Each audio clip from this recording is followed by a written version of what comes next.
Bienvenidos otra vez a los viernes en el IGEO, que ahora son jueves en el IGEO. Y después de una prolongada pausa, pues nos reestrenamos con el primer aniversario del fin de la erupción, que ha sido hace unos días, y entonces, en lugar de tener la típica charla que tenemos siempre en los vamos a tener en los jueves en el IGEO, pues tenemos una presentación coral con una serie de microcharlas de investigadores del IGEO que, obviamente, en colaboración con otros investigadores de otras instituciones, han realizado y están realizando investigaciones relacionadas directamente con esta erupción de 2021 y también con el origen del volcanismo en el archipiélago canario en general. O sea que vamos desde aspectos muy generales del volcanismo en Canarias hasta datos concretos de esta erupción de 2021, incluso nos vamos a meter en un campo que para muchos aquí es raro, ¿verdad?, que nos va a presentar Ángeles, que entra en el campo de la geobiología y de cómo la vida se abre camino en estos campos lábicos que se acaban de producir en Canarias.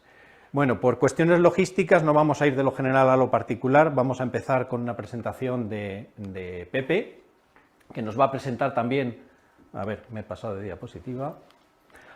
Antes de empezar, esto no va para atrás. Solo va. No va. Bueno, mientras se soluciona el problema técnico, recordar que estamos en directo en YouTube. Supongo que se habrán solventado los problemas técnicos que hemos tenido al principio y está activado el chat, con lo cual pues se puede hacer unas preguntas. No nos vamos a enrollar mucho con las preguntas porque el tiempo que tenemos es limitado. Bueno, pues como decía, empezamos con la charla de Pepe Fernández, que también tiene un trabajo recién publicado hace unos pocos días y que trata sobre estudios de deformación producidos antes y durante la erupción de 2021 y que les han permitido, a partir de datos satelitales, creo que de INSAR, si no me equivoco, establecer dónde y por qué se produjeron las fisuras por las que se inició la erupción, lo cual tiene una gran importancia en cuanto a en el futuro poder predecir dónde se va a producir concretamente una erupción. Y relacionado también con procesos de deformación, tenemos una charla que no estaba inicialmente anunciada, que nos va a presentar María, con datos también de deformación. Uy, se ha adelantado la... No va bien el cacharrillo. Bueno, un trabajo sobre estudios de deformación, pero que les han permitido predecir el final de la erupción con bastante precisión, con datos esta vez también, en este caso de GNSS, GPS para los amigos, y donde tanto el trabajo de Pepe como el de María lo que nos demuestran es que estos estudios de deformación a partir de datos satelitales suponen un campo muy prometedor en la predicción de las erupciones volcánicas y su comportamiento a lo largo del tiempo. Esto no se disponía en 1949 en la erupción del San Juan, y donde los eventos de deformación pues eran bastante evidentes, como estas famosas grietas que se produjeron durante la erupción del San Juan, que de hecho ha sido la erupción que ha servido un poco de modelo para ver cómo iba a ser la erupción de 2021. Pero claro, no se disponían de estos datos de satélite y de estos modelos numéricos de deformación, y bueno, esto con el tiempo, esta falta de datos y las interpretaciones, digamos, cualitativas, pues han dado lugar a esto que nos persigue cada vez que se produce una erupción en Canarias, que es estas informaciones periodísticas sensacionalistas, donde nos hablan de que La Palma se va a colapsar, va a producir un tsunami que va a hundir Nueva York, y esto surge periódicamente, y surge precisamente de los datos estos que no existían, de la erupción de 1949, de esas grietas, y los datos de los modelos de deformación de que disponemos ahora lo que nos demuestran es que el efecto es fundamentalmente local en este tipo de erupciones y no tenemos que preocuparnos por estos deslizamientos gravitacionales catastróficos que se produjeron en el pasado, pero en el pasado geológico, y no están relacionados con erupciones concretas. Vale. A continuación, si es que cada vez que le doy... Esto también va con un retardo. Bueno, Luego vamos a continuación con una charla general sobre el origen del volcanismo y que entra en el debate sobre el origen del propio archipiélago canario. Esto nos lo va a presentar Ana, que la tenemos por ahí, y que surge de los modelos de plumas mantélicas que se han establecido para las Islas Canarias a raíz de estas variaciones temporales que se observaron en el origen de cada una de las islas, donde tenemos que las islas más orientales se originaron antes y hay una progresión, grosso modo, progresiva o de disminución de edad hacia las islas occidentales. Son datos muy generales, pero esto lo que hizo es que se llegara a proponer que las Islas Canarias se habían originado de una forma muy parecida al modelo de punto caliente de Hawái, que es este que tenemos aquí, que es un modelo que funciona muy bien en Hawái porque el ambiente geodinámico es mucho más sencillo y ahí se estableció que un punto caliente, ahí se definió el modelo de punto caliente, tenemos una pluma mantélica que ascienden desde el límite manto-núcleo y ascienden hasta la base de la litosfera. En el caso de Hawái, este punto caliente se mantiene de forma estacionaria sobre la placa litosférica que se va desplazando por encima y eso explica la variación temporal de las islas de Hawái. Pero el caso de Canarias es mucho más complejo. Como he dicho, grosso modo hay una variación temporal, pero no se cumple exactamente. Y además hay muchos más factores involucrados en el origen del archipiélago, como por ejemplo es la existencia del cratón africano justo al lado de las islas.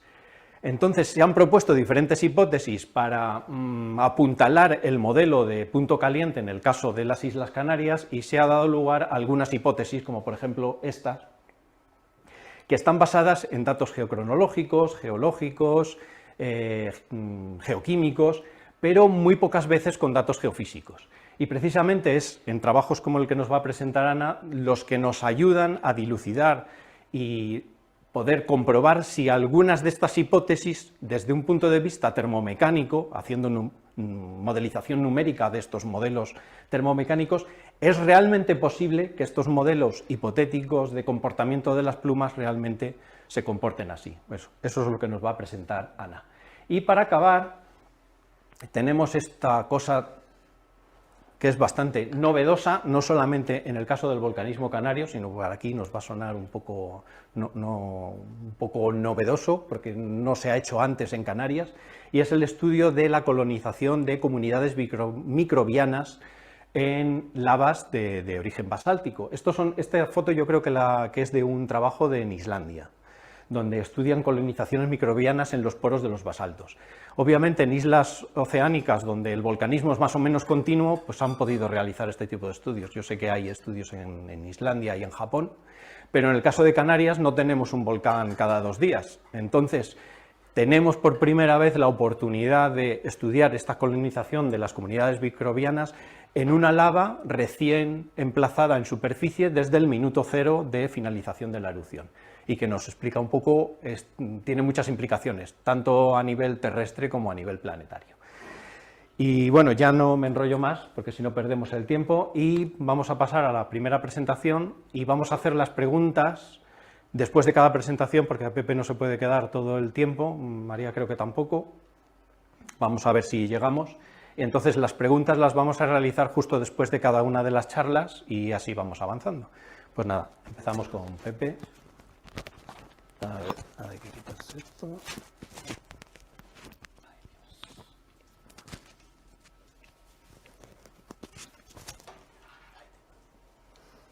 No, a ver,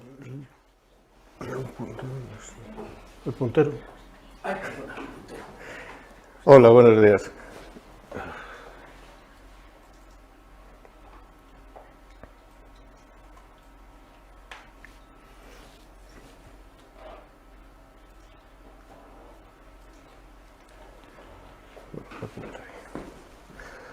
Voy a contaros los resultados que hemos tenido en el estudio de la variación temporal de la alimentación magmática superficial durante la erupción, antes, durante y el inicio de la fase poseruptiva de la erupción en La Palma en 2021.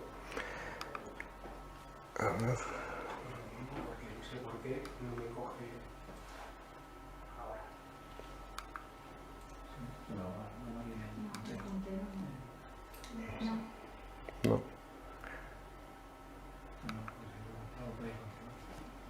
Te lo pido y me lo pasas.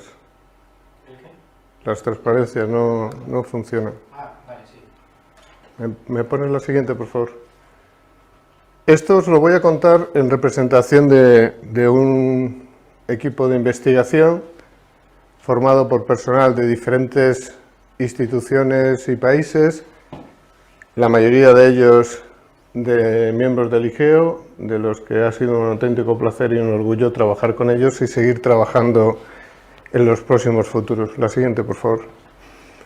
Como ya ha dicho José María, esto se publicó el lunes pasado en un artículo en Scientific Report, que podéis consultar porque es Open Access. Y siguiente, por favor.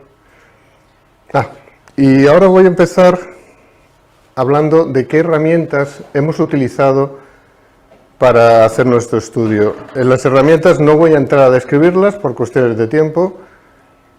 La primera de ellas ha sido la observación radar de la deformación de superficie mediante radar de satélite, utilizando técnicas de última generación con una corrección atmosférica de precisión. La siguiente, por favor.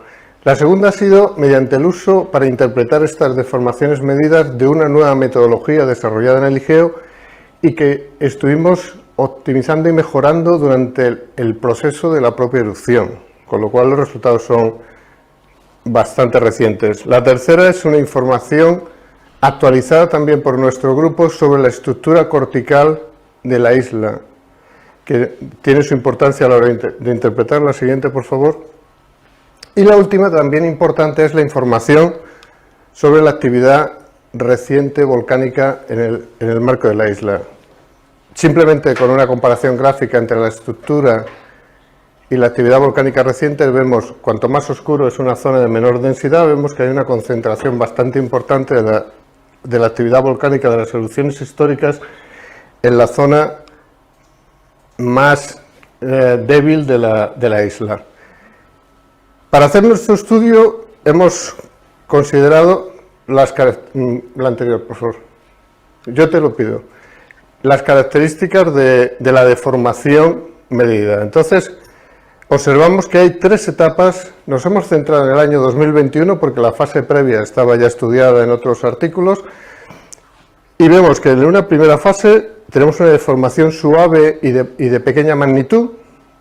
Poco antes aproximadamente una semana antes de la erupción, el día 13, se produce un salto brutal en la deformación y un aumento considerable en esta, y a partir del 20, ya durante la erupción, la deformación es importante, pero ya una magnitud más reducida, con lo cual tenemos tres fases diferentes, desde principio de año hasta el 13 de septiembre, que podemos considerar como la fase preeruptiva, del 13 al 20 el inicio de la erupción, y desde el 20 de septiembre a final de año la fase coeruptiva y el inicio de la poseruptiva. Entonces vamos a empezar con el estudio de la fase preeruptiva. Los resultados de invertir la deformación los tenemos aquí. Tenemos una proyección en un plano horizontal, en un plano este-oeste y norte-sur. No, perdón, norte-sur y este, sí. Y entonces voy a utilizar esto para definir qué estamos viendo. Lo que estamos viendo son los resultados. Este triángulo púrpura lo que nos representa es la posterior ubicación del cono principal durante la erupción.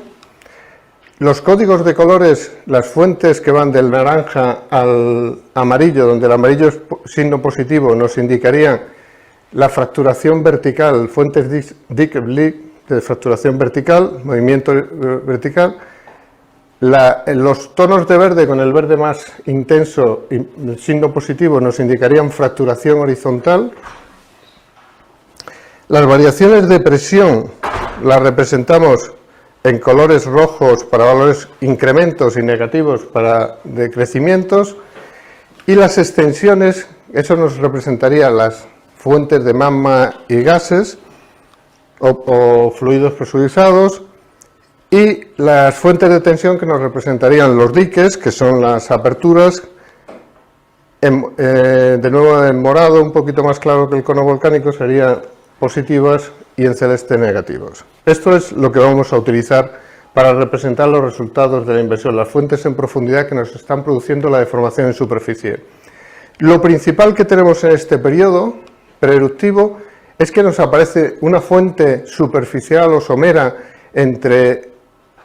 principalmente situada entre 2 y 5 kilómetros, que va aumentando en el tiempo, que es una fuente de presión que nos representa la creación y el llenado de un reservorio magmático superficial.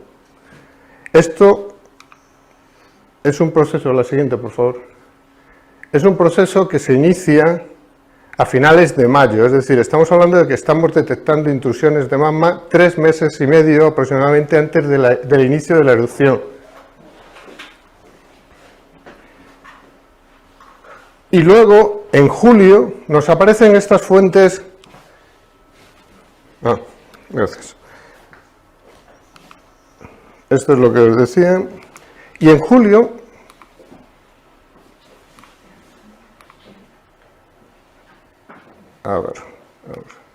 No.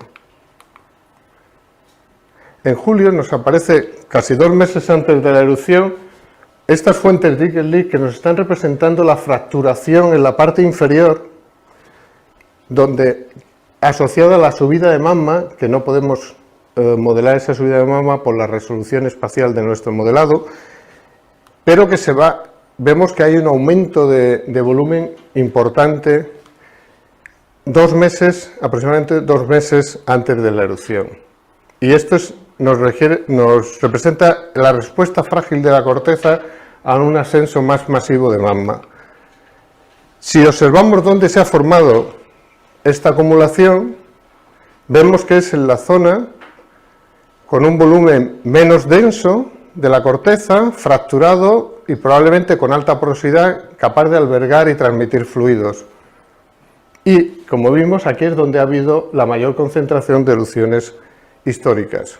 Por lo tanto, esto nos pone de relieve que para la vigilancia y para la interpretación de sus resultados es fundamental conocer el modelo estructural de la isla, así como las erupciones recientes. Además, otra implicación de estos resultados es que si esto hubiese estado disponible en esa época y se hubiese utilizado, la detección de la acumulación somera y sobre todo en julio de esa alimentación masiva nos hubiera podido servir como alerta para densificar la monitorización terrestre en la zona, tanto de GNSS como con otras técnicas, y haber podido hacer un estudio en tiempo real, porque esto también podemos invertir datos GNSS si hay una distribución suficiente y razonablemente distribuida, y haber seguido esa monitorización de una forma más completa. Como veis, abajo está la distribución de estaciones, no nos permitía. La siguiente, bueno, creo que ya está. El inicio de la erupción. Tenemos ahora el periodo donde se produce la deformación, el salto de deformación más importante, y donde nos aparece ya un conjunto de fuentes bastante más considerable. Aquí lo que nos aparece nuevo son, en este periodo estamos incluyendo el inicio de la erupción, pero también el final del enjambre que precedió y acompañó este inicio de la erupción, el enjambre sísmico, donde los terremotos que sucedieron del 13 al 20 están aquí representados su localización en la proyección horizontal. Entonces, aquí ya nos aparecen fuentes de dislocación representando someras, representando la ruptura vertical y horizontal asociados a la creación de la fisura eruptiva por donde luego salió el magma. Ahora lo veremos con mejor detalle. Entonces, tenemos aquí esas fuentes someras de fracturación horizontal y vertical. Esto es fuentes Dickel-Leak negativas que nos muestran la fisura eruptiva. Aquí tenemos un dique que aprovecha esa fisura eruptiva para salir e iniciar la erupción. Una acumulación mucho más importante de magma en este periodo y luego una serie de fracturas de bastante importancia que comentaremos más adelante. El código de colores sigue siendo el mismo.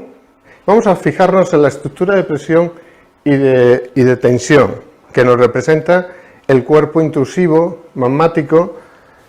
Vemos que tiene esto, pero tiene como tres ramales, el principal que diría que fue el que alimentó la erupción y que tiene la dirección del cono principal, pero luego hay otros dos, uno que va hacia el océano al sur de Puerto Naos y otro que va hacia Cumbre Vieja, hacia la parte más alta, al este de GDI, al oeste de GDI, perdón. Entonces, lo que vemos es que, además de del ramal que alimenta la erupción, hay dos ramales que podemos considerar intrusiones magmáticas fallidas porque no acaban en erupción, pero sí hay un material ahí acumulado bajo la superficie.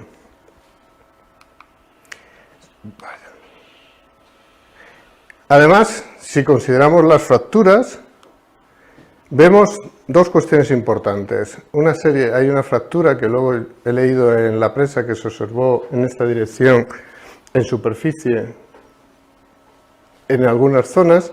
Esta es la fisura eruptiva, como veis, que tiene el cono está justo en el cruce, digamos, de ambas fracturas, y realmente tenemos tres fracturas, o tres, incluso podemos decir fallas, que nos representan un bloque que se ha empujado hacia arriba por la entrada masiva de magma y que en el desplazamiento horizontal vemos que ha habido un cierto desplazamiento. Es decir, esta erupción ha inestabilizado el flanco oeste de Cumbre Vieja, pero no ha colapsado.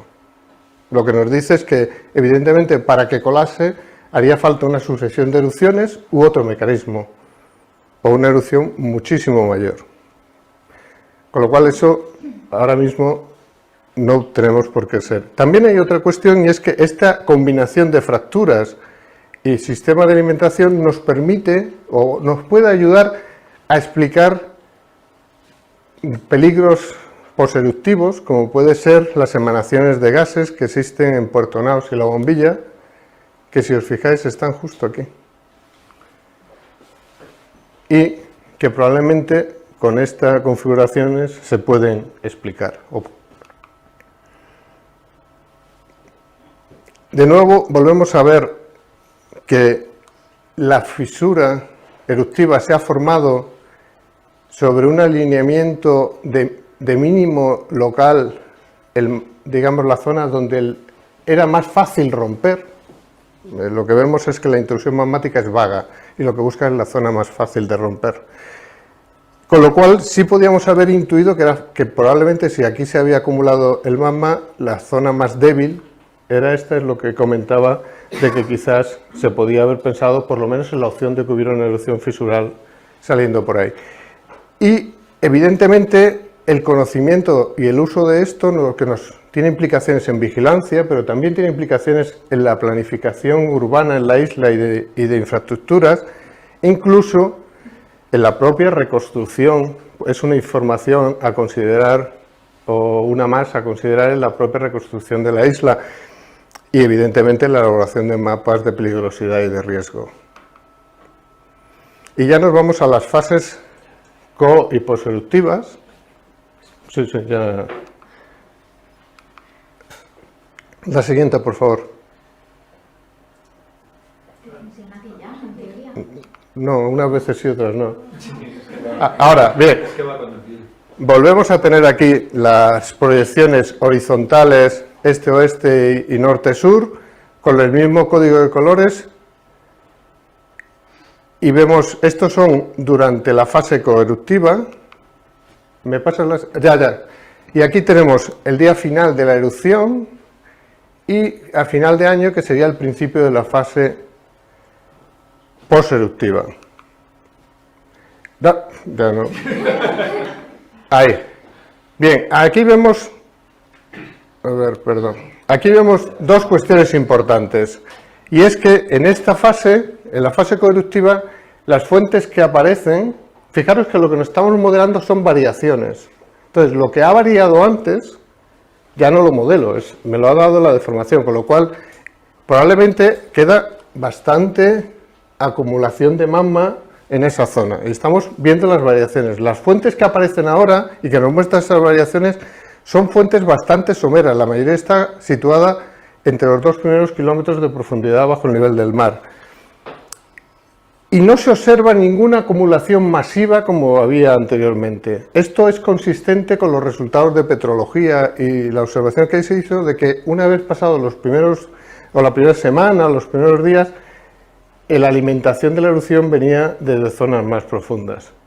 Es decir, vemos que hasta esa información en ese aspecto podemos obtener invirtiendo la información. Luego lo que vemos es que las fuentes amarillas, que eran de fracturación positiva que asociábamos al ascenso de magma, se van sustituyendo por fuentes de Dirichlet naranjas, negativas, y de formación y de deslizamiento horizontal, que parecen estar más relacionadas con el inicio de procesos de ajuste. La erupción terminó el día 13 de diciembre, pero el propio día 13 de diciembre nos aparece un dique que no llega a salir a la superficie. Esto también es consistente con las observaciones en el trémor y con los restos que hay casi en superficie de magma a unas temperaturas tremendas todavía, ¿no? Y bueno, después veis las fuentes que tenemos posterior. Hay pequeñas fuentes de tensión, pero que cada vez se quedan un poquito más. Y nada, el tiempo no nos permite ir más allá. Os remito al artículo a que preguntéis ahora y bueno, ya sabéis dónde estamos aquí los miembros del grupo. Muchas gracias por vuestra atención.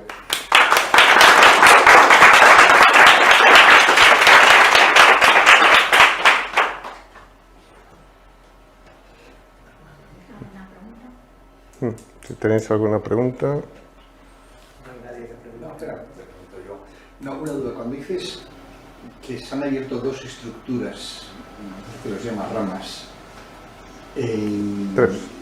son que no llegan a dar intrusiones, eso significa que no llegan a No llegan a dar erupciones. Erupciones, pero sí. ¿Están rellenas de roca? Son, sí, deberían. ¿Tienes diques subvolcánicos? Sí, a nosotros nos salen. De hecho, lo que nos sale son la estructura de presión. El principio de los ramales es presión, pero lo que nos sale al final son tensión, fuentes de tensión que representan diques. Es decir, hasta el resultado es correcto. Que no llegan a la superficie.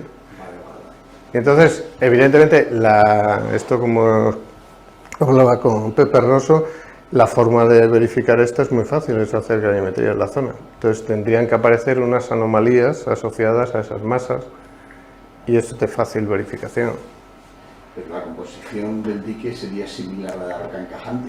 Pero no está solidificado todavía y no va a ser exactamente, depende un poco de cómo lo hagas, va a estar muy en el límite porque realmente la composición es muy parecida a todas las erupciones que ha habido en los últimos miles de años, pero la única forma de intentar ver si puedes es con la gravimetría.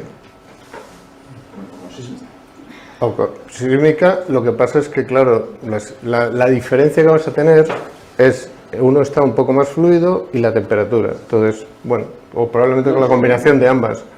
Había cosas, cuando hemos estado aplicando métodos gravimétricos en el ENNA y métodos sísmicos, la información para poder discernir entre qué variaciones venía por si era fluido o temperatura, es decir, si era volcánico o no, te la daba la gravimetría, con lo cual es un poco, tienes que combinar, lo ideal sería combinar las tres, es decir, la sísmica, la gravimetría y la deformación, y de ahí eso sí sería realmente potente. Creo que me has dicho, ¿a qué profundidad está la cámara magmática? Bueno, realmente, no, por falta de tiempo, nosotros el problema...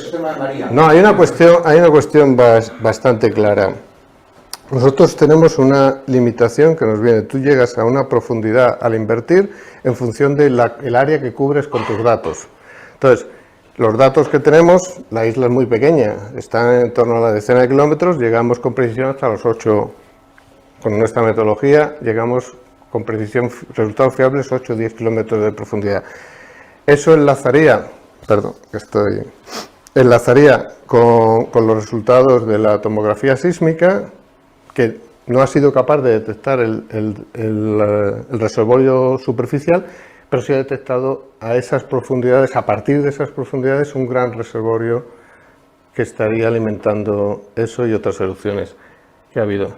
Con lo cual, es consistente con esto. Y lo habitual, y eso probablemente lo sabes tú mejor que yo, es que tienes el doble almacenamiento en esto. Aquí decían que era rara esta erupción porque no había habido almacenamiento en un reservorio en la parte cortical. Nuestros resultados parece que muestran que sí lo ha habido y que no está raro. Sí, tienes ese a 10-15, ese, y luego el que está más profundo a partir de los 25, tal de profundidad. Entonces, digamos que seguimos respetando el modelo de almacenamiento en las erupciones en Canarias. Lo que está claro es que debemos mejorar, aplicando estas u otras técnicas similares, la metodología de vigilancia.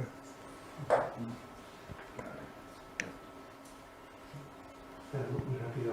Has hablado de fracturación, entiendo que hay una fracturación de alguna manera heredada y otra que se ha generado durante la...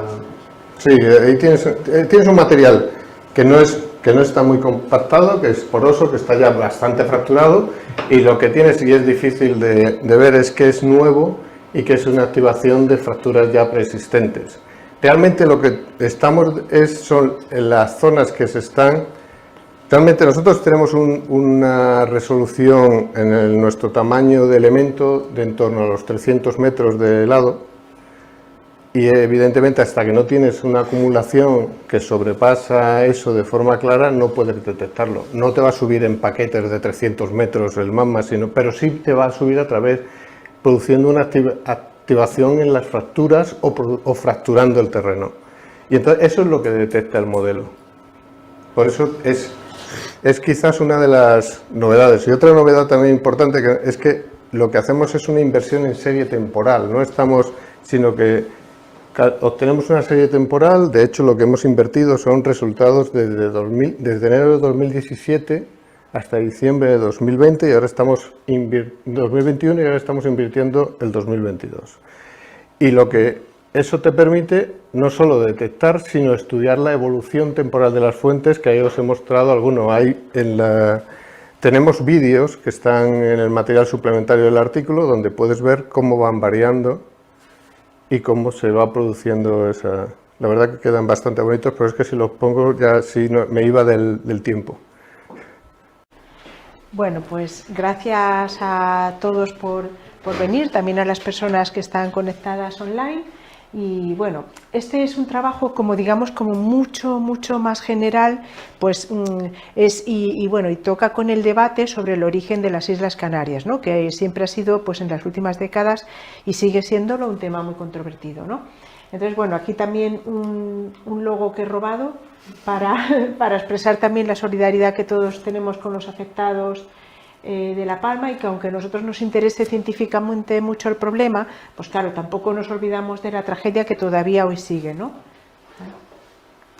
Vale.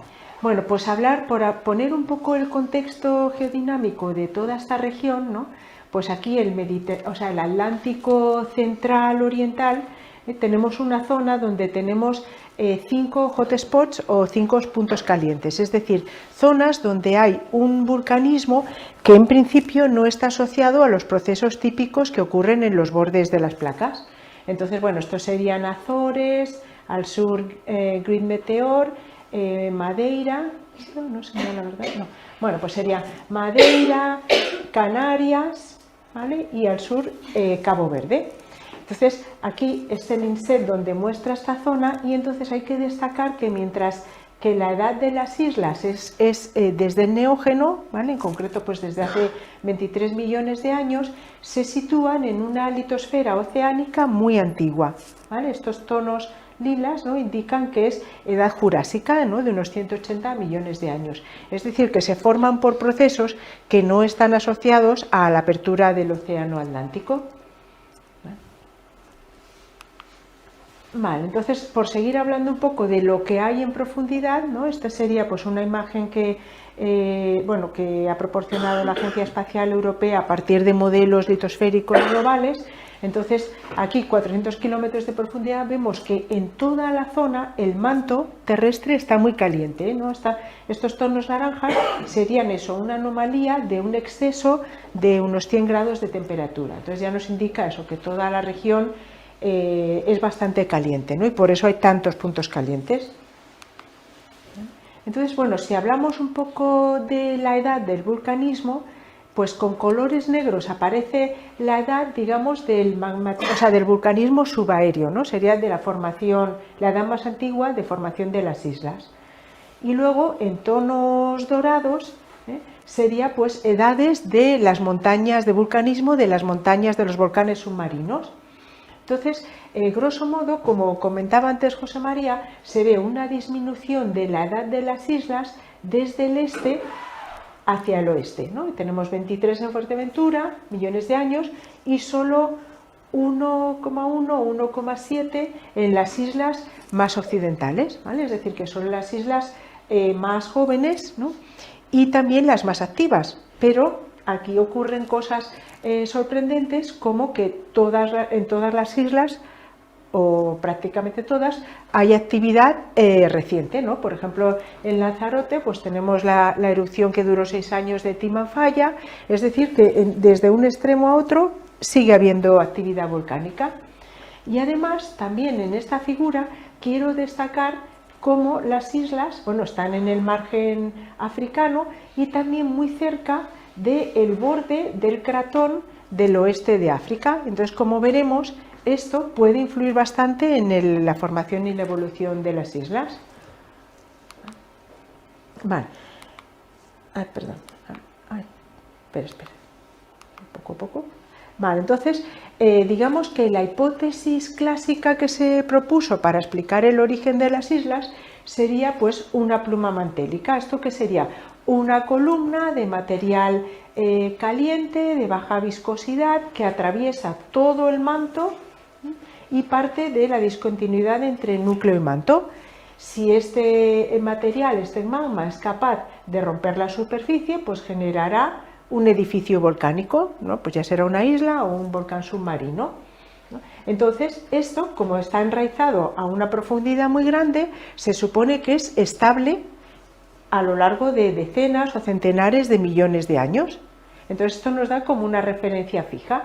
En cambio, las placas tectónicas, los volcanes que se van formando, pues progresivamente los va alejando del punto caliente, con lo cual, según este modelo, pues la edad de las islas aumenta a medida que nos alejamos del punto caliente, ¿vale? Entonces, esta visión sería la visión que propuso creo que se llama Paul Morgan, ¿no? Pues a principios de los años 70, ¿no? ¿Vale? O sea, que sería la pluma clásica morganiana. Entonces ahora vamos a ver las observaciones que casan bien y las que no casan bien de las Canarias en relación a este modelo sencillo, ¿vale? Observaciones favorables. Bueno, pues la tomografía sísmica nos indica que bajo el archipiélago hay baja velocidad de las ondas sísmicas. Aquí serían estos tonos, ¿vale? Esto sería esta transepta, ¿no? ¿Vale? Y en cambio esto contrasta muchísimo con las altas velocidades de las ondas sísmicas bajo el cratón del este de África, ¿vale? Nos estaría indicando aquí una zona fría y rígida, ¿no? Y aquí una zona mucho más caliente. Además, bueno, también estudios previos, como este que publicamos con Javier Fullea, precisamente en su etapa como JAEDOC aquí en el IGEO, ¿vale? Entonces encontraba, pues también haciendo modelos geofísicos y petrológicos, encontraba una anomalía térmica de un exceso de temperatura de 100 grados centígrados también bajo las Canarias, ¿no? Es decir, que las observaciones consistentemente indican la presencia de material caliente bajo las islas, ¿no? ¿Vale? Pero en cambio, bueno, pues hay observaciones que serían contrarias a la hipótesis esta clásica de pluma mantélica, ¿no? La primera sería que en la zona no hay como un abombamiento del fondo oceánico, ¿no? Del fondo del mar, ¿vale? Después, pues decíamos que hay una distribución irregular del volcanismo, aunque grosso modo la edad de las islas disminuye hacia el oeste, no lo hace de una manera monótona, ¿no? Sino que hay como muchas variaciones, ¿no? Después pues hay periodos de, o sea, lagunas temporales entre diferentes episodios volcánicos, ¿no? Incluso dentro de un mismo sitio, pero sobre todo hay algo que va muy mal, casa mal con la hipótesis esta de pluma mantélica clásica, ¿no? Y es que la edad de las islas aumenta, como hemos dicho, hacia el este, ¿no? Pero la velocidad absoluta de la placa africana, en teoría con la hipótesis de pluma, tendría que tener esta misma dirección, ¿vale? Pero en realidad lo que ocurre es que es prácticamente perpendicular, ¿vale? Es decir, que esa hipótesis clásica tiene este gran problema, ¿no? Para el origen de las islas, ¿vale? Vale. Uy. Vale. Entonces, bueno, pues se propusieron hipótesis alternativas como esta que también nos adelantó José María, es que decir, bueno, pues como la provincia magmática de las Canarias es mucho más ancha que la de Madeira, ¿no?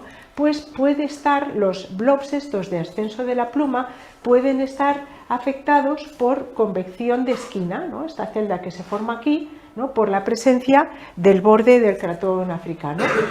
¿Vale? Bueno, entonces nosotros lo que nos propusimos fue evaluar de manera cuantitativa estos modelos, ¿no? Que no fueran solo un sketch, sino ver, pues, cuantificarlos, ver cuánto magma podían generar, ¿vale? Bueno, entonces para eso hicimos este trabajo que se publicó, bueno, no he mencionado los coautores, sería Jeroen van Hunen de la Universidad de Durham, ¿no? En Reino Unido, y Juan Rodríguez y Javier Fullea también de la Universidad Complutense. Bueno, entonces este también se puede acceder porque también se publicó en acceso abierto. ¿Vale? Entonces, bueno, hicimos un planteamiento inicial, estas serían las condiciones iniciales, ¿no? O sea, en una transecta, pues desde el Atlántico entrando en África, con una variación lateral de temperatura, un contraste lateral de temperatura y también de viscosidad, es decir, aquí pusimos una zona más rígida, ¿no? Una viscosidad mayor. Bueno, probamos diferentes geometrías del borde, una más suave, una más abrupta, ¿vale? Bueno, entonces bueno, esto sería, bueno, la distribución inicial de temperaturas, las ecuaciones que nos darían su variación lateral, ¿no? Entonces, en un primer set de modelos probamos solo la convección esta de borde.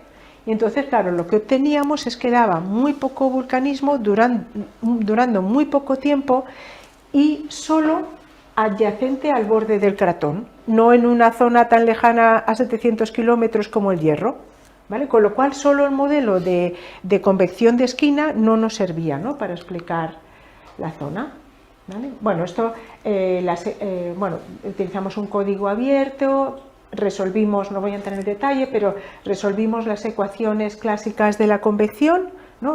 O sea, son ecuaciones de conservación, ¿no? Conservación de masa, conservación, o sea, ley de Newton y ecuación térmica, ¿no? Conservación de la energía, y la complejidad está que se tienen que resolver todas a la vez porque hay acoplamientos, ¿no? La temperatura depende de la velocidad de la temperatura, la viscosidad también, todo, ¿no? ¿Vale? Vale, entonces decía que había empezado con un modelo en el que solo consideraba convección de borde, pero no reproducía bien las observaciones. Entonces,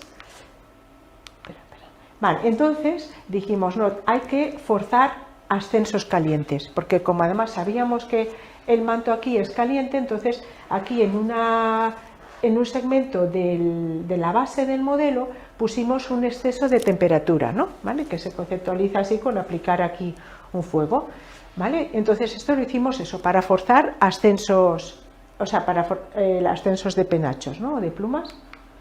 ¿Vale? Sí, 2 minutos, vale. Vale, entonces, bueno, aquí en un vídeo, ¿lo podéis activar, por favor? ¿Vale? Ah, vale, sí. Ah, vale, lo he parado.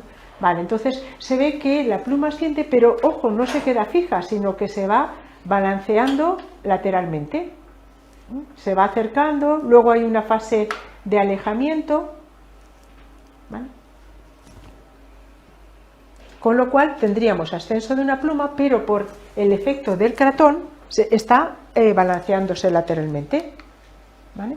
Entonces, bueno, nos daría predicciones acordes, un área muy ancha de difusión parcial, una anomalía astenosférica muy grande, ¿no? Y no daría como demasiado adelgazamiento de la litosfera, ¿vale? Bueno, entonces, digamos que esa hipótesis sería consistente con estos hechos, ¿no? O sea, un magmatismo pulsante que migra lateralmente, que nos da una gran anomalía térmica, ¿vale? Entonces, por comparar con el caso de Hawái, donde lo que tenemos en la superficie es una litosfera totalmente homogénea, pues ahí la pluma se queda fija y va causando más y más y más fusión parcial. En cambio, en las Canarias, por el efecto de la presencia del cratón, tenemos este movimiento hacia el este y al oeste, ¿no? ¿Vale? Entonces, para finalizar, la idea de recordar es que el origen de las Canarias sí estaría relacionado con plumas mantélicas, pero no en el sentido clásico de Morgan, ¿no? Sino una cabeza móvil, una pluma móvil, ¿no? Con una cabeza extensa y que se mueve por el efecto de la proximidad del borde del cratón africano, ¿vale? Bueno, y con esto sería todo. Gracias.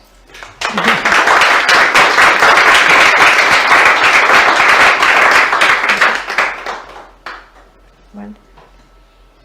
No sé si tenéis alguna pregunta.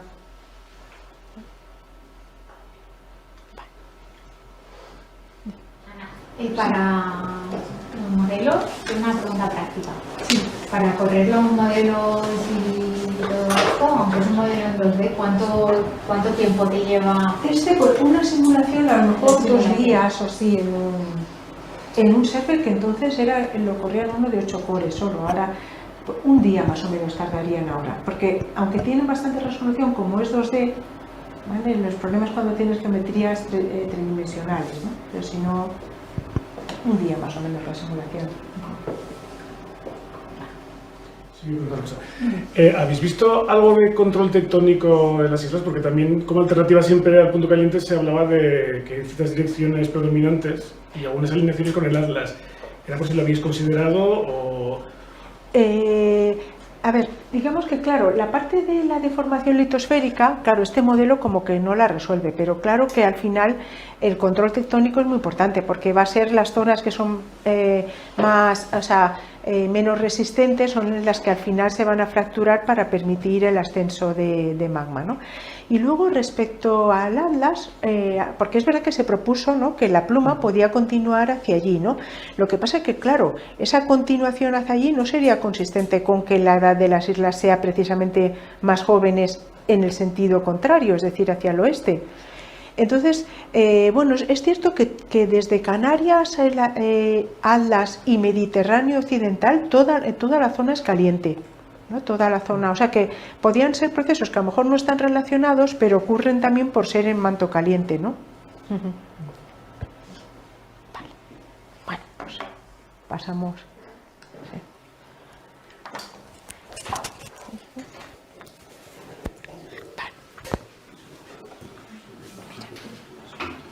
Mira, esta es la placita del bolsillo. Mira, se me encuentra un bolsillo. A mí me pasa igual que tengo un bolsillo falso. Mi bolsillo es falso este. Vale, esto por aquí, esto me lo coloco, qué sé yo, por aquí. Y la cosa esta, que... Esto supongo que será... Vale. Pues... Bueno, pues yo soy Ángeles Aguilera, muchísimas gracias por la invitación y la oportunidad de contaros el muestreo que tuvimos. Desde luego para mí fue un placer y probablemente, me da vergüenza decir esto, gracias a Fernando, una de las experiencias más increíbles de toda mi vida. O sea, sí, sé lo que suena, pero en fin, qué sé yo. Estas invitaciones que te hace Fernando de a las 4 de la tarde, mañana me voy a La Palma, te vienes, y entonces, ¿qué vas a hacer? Pues decir que sí. Y que bueno, hicimos pocos días después, no sé si llegó a 15 días después de que empezaran las erupciones en el Cumbre Vieja. No sé cómo va esto. ¿Se da la flechita o...? Sí, lateral. ¿Lateral? Pues no... A ver, no. Si me pasa, no. Ahora, ahí va, perdón. Bueno, simplemente contaros que nosotros, bueno, espérate que me voy a liar aquí, vamos a estar aquí hasta después de comer. Nosotros somos un grupo que trabajamos en ecología microbiana de ambientes extremos desde hace, yo qué sé, muchísimas décadas ya. Fundamentalmente relacionado con aguas ácidas de origen, bueno, de actividad, bueno, minera por la presencia de sulfuros metálicos y también en aguas geotermales, pues no sé, en muchísimos sitios diferentes. Desde hace ya 8 o 10 años empezamos a trabajar en ecología microbiana del aire, dado que INTA, bueno, yo soy del Centro de Astrobiología y trabajamos en el Instituto Nacional de Técnica Aeroespacial, el INTA tiene aviones, nosotros tenemos cosas que hacer y nos ofrecieron la oportunidad de empezar a trabajar en ese ecosistema, desarrollando sistemas de muestreo, bueno, pues para los aviocares que tienen el INTA en disposición algunos investigadores. Y eso ha sido la máxima cruz que hemos tenido en nuestra vida hasta que encontramos a Fernando y nos invitó a participar en la ecología microbiana del subsuelo, que es todavía más horroroso que la ecología microbiana del aire. Gracias, Fernando. Siempre las mejores son gracias a él. Bueno, pues como esto, vamos a ver. El objetivo fundamental, lógicamente, del muestreo que nosotras queríamos desarrollar era estudiar la diversidad microbiana en depósitos volcánicos recientes. Y la palabra reciente tiene importancia. Nosotros no sabíamos absolutamente nada de esto, pero bueno, al final somos taxónomos y trabajamos en ambientes extremos. Y entonces, viendo la bibliografía, ¿no?, que había al respecto, veíamos que muchísimas de las referencias se hacen siempre entre 3, 5, 6 meses posteriormente a las primeras erupciones, ¿no? Y entonces para nosotros era una oportunidad, bueno, absolutamente excepcional de conseguir muestras en la puerta de tu casa, que tenías que pagar, no sé, 150 euros de avión, no los 8.000 euros para ir a Islandia, vivir en Islandia y demás, y podíamos tener esa muestra a tiempo cero. No solamente desde el punto de vista microbiológico, nosotros trabajamos en un centro de astrobiología y esas muestras, de hecho, tienen mucha relevancia para otros laboratorios que se dedican a estudiar el origen de la vida o condiciones, bueno, pues en otros planetas, supervivencia en otros planetas con cámaras de simulación y demás. Entonces trajimos bastante lava, bastantes... Bueno, aquí ya me da miedo, no sé si son rocas, me han dicho que no diga piedras, lo voy a intentar. Javier me dijo que no diga piedras y es todo rocas. Creo que en ninguna de las diapositivas he puesto piedras. Quiero decir que yo llevo colaborando con geólogos y he aprendido muchísimo de todos vosotros desde que empecé en el tema de la extremofilia con gente del ICMEN, hidrogeoquímica, y al principio fue muy duro la experiencia porque no nos entendíamos, pero bueno, ya más o menos después de 30 años no he conseguido aprender quizás mucho de esta parte, pero bueno, voy ahí cogiendo cosillas. Y lo que queríamos hacer era estudiar, aunque ese objetivo se me ocurrió una vez que ya estábamos allí, que también me sorprende que es que nadie en biología nos hayamos pensado, o desde luego en Canarias, yo no he encontrado ningún artículo, excepto un grupo que se dedica a estudiar ecología microbiana en las cuevas de lava estas, ¿no?, que crean después de que se ha producido la erupción, y ahí sí que hay más gente y de hecho sí que nos han ofrecido alguna colaboración con ellos, bueno, pues para trabajar en ese tipo de sistemas. Pero que haya una comparación de lo que ha caído o incluso lo que hay en coladas del Teneguía de hace 70 años, yo no he encontrado ninguna referencia en Canarias. Y me sorprendió mucho eso. Y me alegró.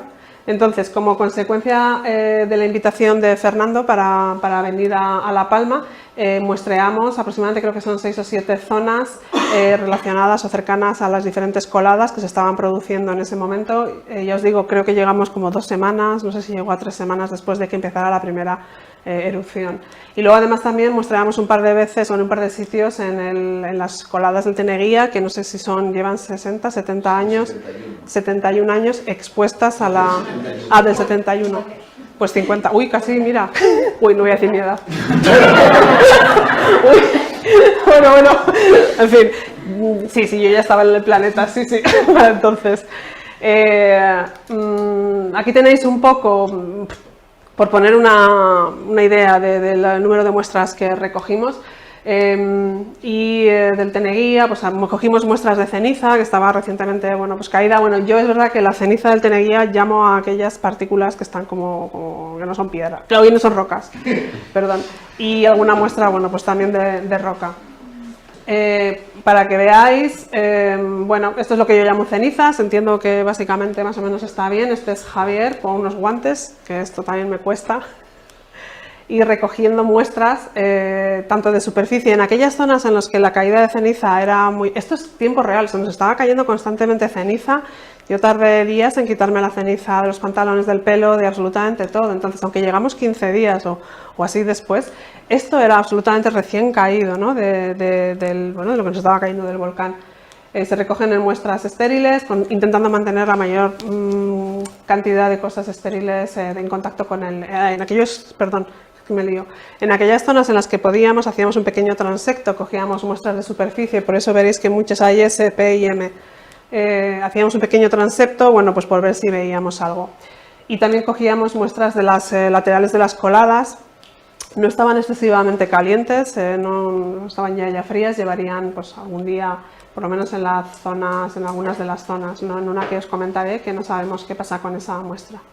De esos dos tipos de muestras es de lo que hemos trabajado. ¿Qué se hace? Lo que primero que se hace es aislar el DNA. Una vez que aislamos el DNA, eso ya todo el mundo sabe lo que es ya, se hace una PCR para los genes ribosomales que nos van a permitir identificar los distintos microorganismos con suerte. Esos PCR se llevan a secuenciar, que es lo que tarda 4, 5, 6 meses en que te den los resultados, ¿no? Es bastante, bueno, no porque sea muy complicado, sino bueno, porque es tedioso.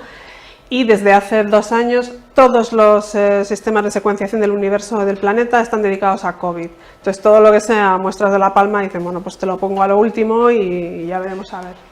Estas secuencias posteriormente se analizan, se comparan con distintas bases de datos y de ahí es donde obtenemos la identidad de los microorganismos, ¿no? Por decirlo de alguna manera, y luego posteriormente lógicamente pues se hacen los análisis, las interpretaciones y demás.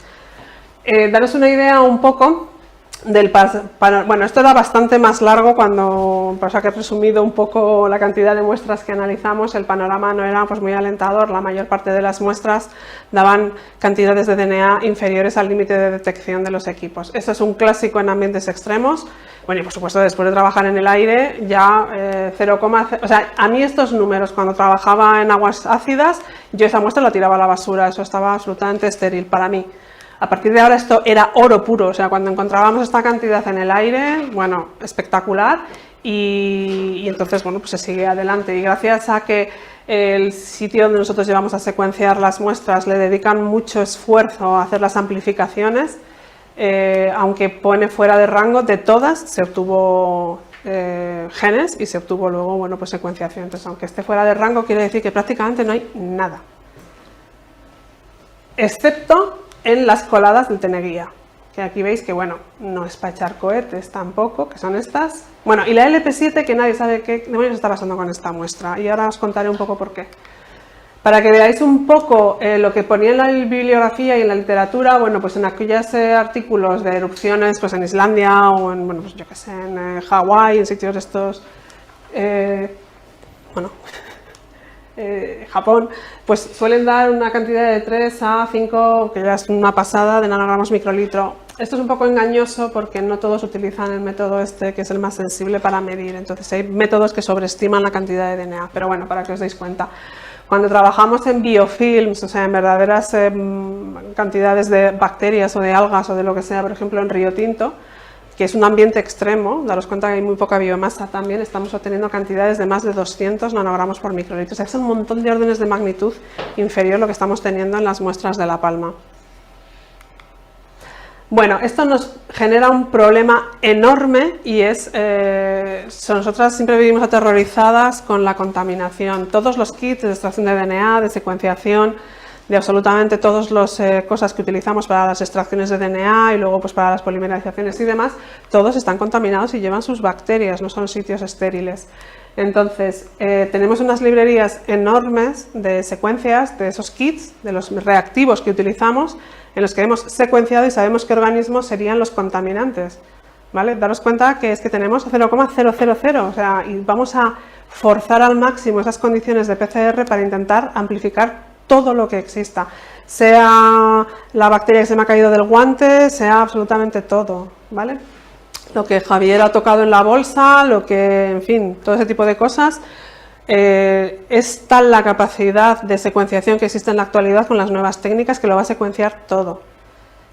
Partíamos al principio, cuando no hemos eliminado los controles, todas las muestras tenían alrededor, creo que son unas 10.000 secuencias, ¿vale? Vamos a poner OTUS, se llaman OTUS a las unidades taxonómicas organizativas, son aquellas secuencias que hemos conseguido encontrar una identificación, por decirlo de alguna manera, en las bases de datos.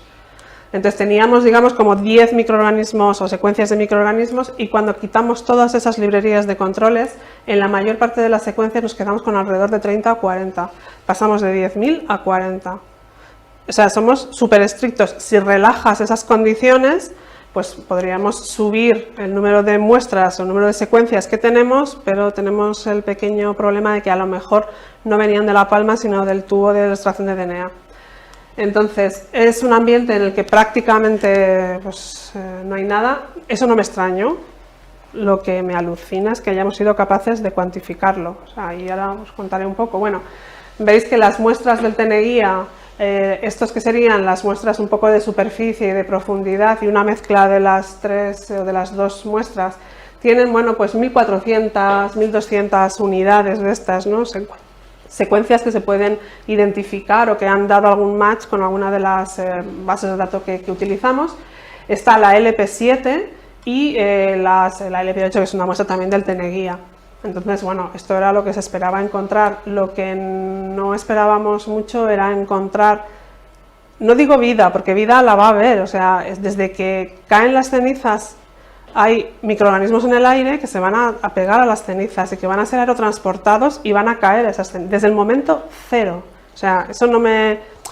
Vamos, esperábamos encontrar, pero lo que no pensábamos era que íbamos a ser capaces de secuenciarlos y de identificarlos. Y eso pues me ha devuelto la confianza en la biología molecular, la verdad, y en las técnicas de secuenciación, ¿no? Me deja pasmada. Es que son 34 secuencias en una cantidad de 0,5 gramos de lava o de roca, o de 0,5 gramos, que es nada. Por contaros un poco la distribución de especies, ¿no?, que hemos encontrado. Estos serían las 50 especies mayoritarias en las muestras, en todas las muestras que hemos visto. Bueno, pues tenéis aquí bacterias, acidobacterias, aquí tenéis un montón de nombres. Yo sinceramente la mitad tampoco sé lo que son. Yo trabajo en eucariotas, que son algas, o sea que a mí las bacterias, como siempre digo a Fernando, me importan tres piperos, pero veo que voy a tener que empezar a aprender. Pero que esta sería un poco la distribución de las especies. No voy a entrar mucho en esto, lo único que quiero decir es que hay dos grandes grupos. Estas serían las muestras recién recogidas, recién caídas de esas cenizas y de esas lavas recién formadas. Veis que tienen muchísimas menos especies de las que podemos encontrar en las muestras que llevan expuestas 50 años a la atmósfera, ¿vale? Esto era una cosa, bueno, pues que era esperable, pero vuelvo a decir, me sorprende muchísimo haber podido encontrar y haber podido cuantificar e identificar las que están cayendo directamente en ese momento o que llevan horas allí. Si hacemos el PCA de la diversidad solo, porque no tenemos datos físico-químicos por ahora, pues vemos 4 grandes grupos. En función de la diversidad, esas muestras se agrupan en 4 zonas distintas.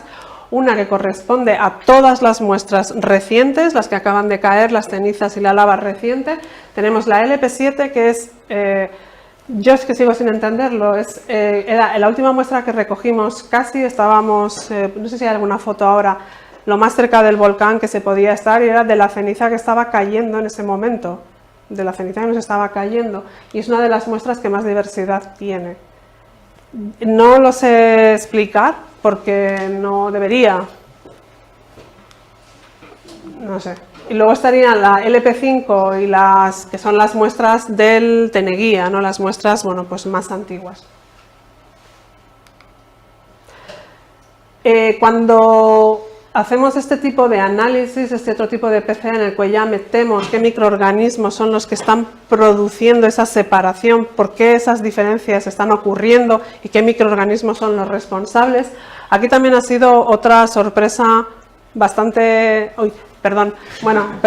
agradable, y deciros simplemente que las muestras que eran de cenizas y que estaban cayendo básicamente están formadas por, y LP7 también, que es otra de las cenizas, muchísimo Aerococcus, son bacterias del aire que se van pegando a las superficies, a las cenizas y luego caen, lo cual no quiere decir que estén vivas, o sea, están.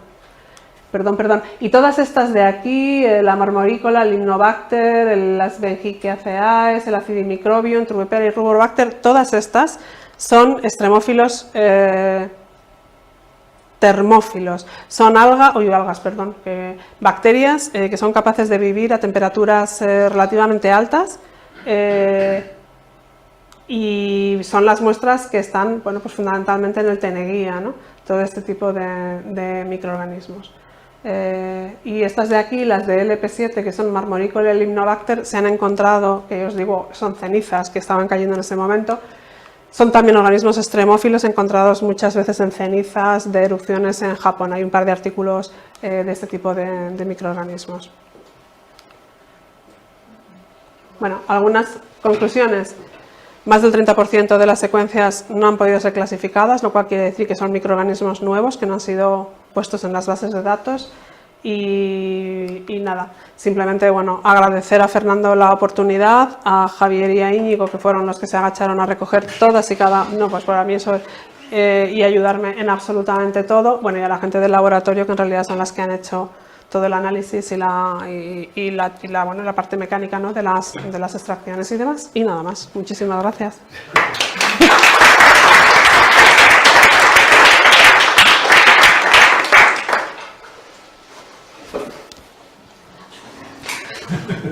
No, con respecto a lo que has dicho del EP7, ¿no? Que como dices que es la que más cerca habéis cogido del comunitario, y que claro que supone un aumento de diversidad con respecto al resto de cenizas de la erupción, no puede ser que esos organismos es que viviesen ya, o sea, no sean los ha atrapado en el aire, sino que viviesen ya. Es que la idea, pero es que tú date cuenta que es ceniza, la muestra la recogí y esto, vamos, que pusimos unas placas Petri estériles y estuvieron cayendo durante el rato que estuvimos allí por la tarde. Es verdad que es una zona en la que existe mucha arboleda, era una zona en la que había mucho árbol cercano, no lo sé, no sé si eso... Daros cuenta que es que la verdad que las técnicas de secuenciación son tan potentes que me extraña no encontrar secuencias de dinosaurios o cosas así, porque es que de verdad lo que encuentro no quiere decir que está vivo, quiere decir que en algún momento ha estado allí físicamente, ¿vale? O sea, simplemente es DNA. No quiere decir que eso esté vivo ni funcionando, es que ha caído. La zona esta última, que antes del punto 19, que llamaban ellos punto 19, era donde había muchas casas que estaban medio cubiertas. Sí, bueno, pero me estaba cayendo la... Claro, yo lo que creo es que la zona la cogimos, o la cogí yo, vamos, en este caso, bueno, pues quizás demasiado cerca de la parte de árboles y de pinos, ¿no? Que te acuerdas que había un montón de pinos y un montón de cosas. Es que no tengo otra explicación para eso. Es que además no me puedo equivocar porque fui a ver la bolsa, digo, esto me he equivocado yo el nombre, está mal puesto y demás, pero es que la bolsa lo pone bien claro, o sea, donde ayer cogí la mi única explicación es esa, que realmente estuvo durante mucho tiempo, estuvimos horas allí en la última muestreo, estuvimos bastante rato, todo el atardecer y eso estuvo cayendo durante un par de horas. Entonces, junto con las cenizas, pues probablemente caerían otro tipo de cosas. Es la única explicación que hay. Y luego el que sea mucho Aerococcus también me dice, bueno, pues que realmente son cenizas que han venido de la parte atmosférica, ¿no? Y están llenas de esos bichos. Frecuentes en la atmósfera, vamos, que lo estamos respirando constantemente todo el rato. Mi pregunta iba un poco en ese sentido de que si vosotros identificáis de dónde viene cada una de esas bacterias, o sea, ¿por qué están ahí? Es por la bibliografía, o sea, yo habitualmente, la gente, luego hay muchísima gente que se dedica a hacer infinidad de estudios, todas y cada uno de estos microorganismos, se sabe absolutamente prácticamente todo, ¿no? Dónde se han aislado, dónde no.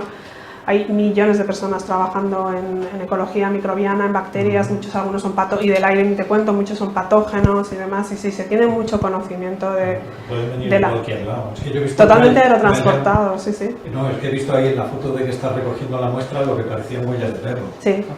Justo al lado. Sí. Lo cual Intentando evitar ahí, intentando, sí.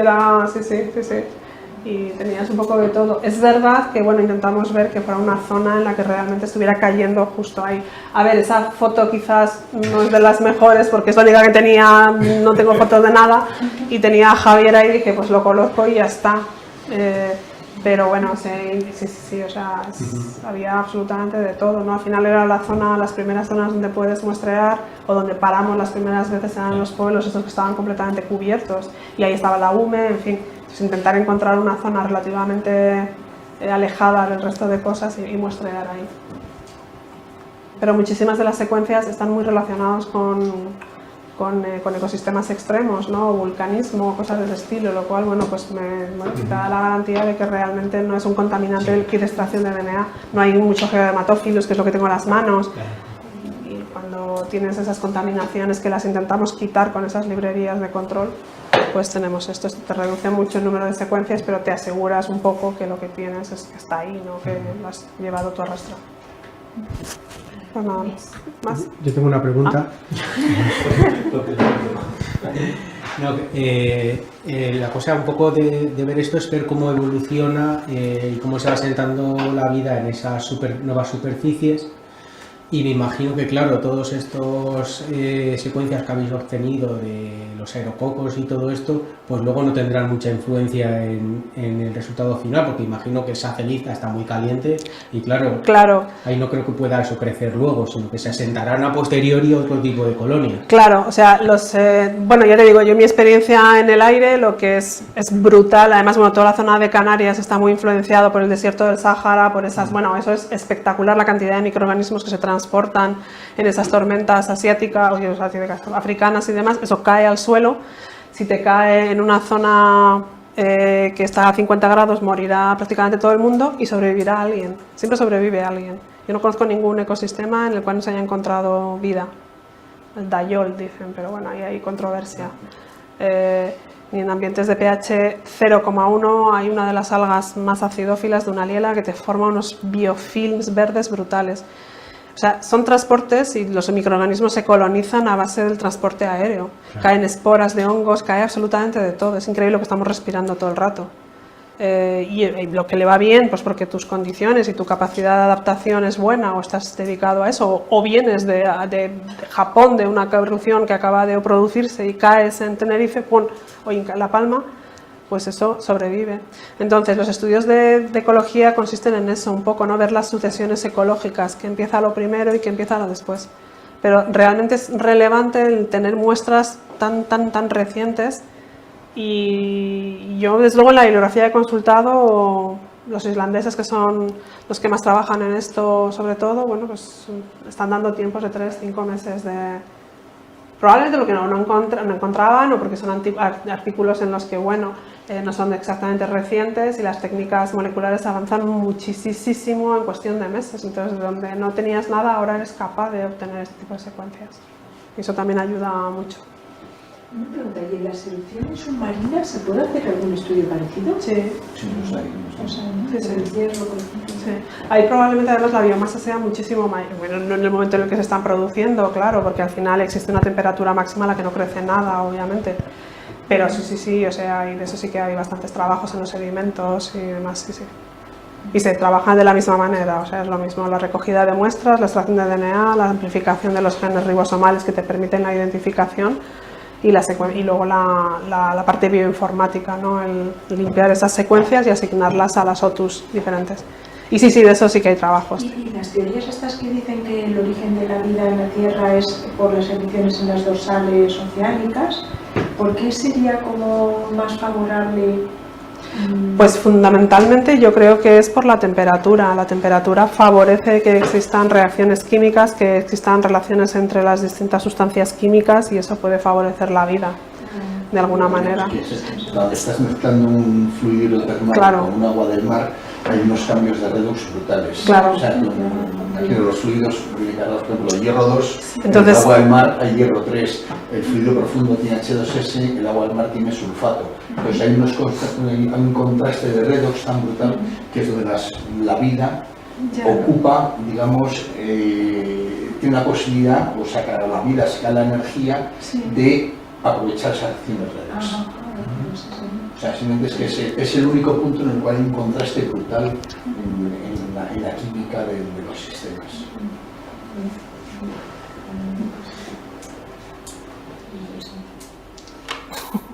Pues muchas gracias.